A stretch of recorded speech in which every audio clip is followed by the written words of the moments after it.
1937 జనవరి 14న ఉప్పు సూర్యనారాయణరావు దంపతులకు విజయవాడకి దగ్గరలో ఉన్న చిననందిగామ గ్రామంలో జన్మించారు ఉప్పు శోభన చలపతిరావు అలియాస్ శోభన్ బాబు.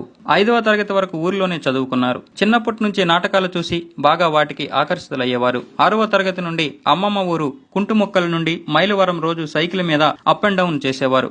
10వ తరగతి మాత్రం మైలవరంలోనే తన మిత్రుడు అబ్దుల్ ఖాదర్ గారింట్లో పేయింగ్ గెస్ట్ గా ఉంటూ 10th క్లాస్ పూర్తి చేశారు.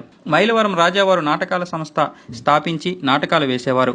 ఆ నాటకాలు చూస్తూ శోభన్ బాబు గారికి నటనపై ఆసక్తి పెరిగింది.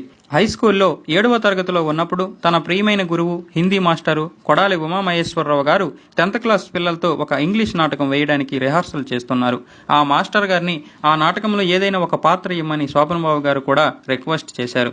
ఒరే, నువ్వింకా చిన్నపిల్లాడివి, పైగా ఇందులో నీకు తగ్గ పాత్ర లేదురా అన్నారట. అయినా సరే శోభన్ బాబు గారు పట్టు విడవకపోవడంతో అందులో ఒక పాత్ర ఇచ్చారు. డైలాగ్స్ అంతా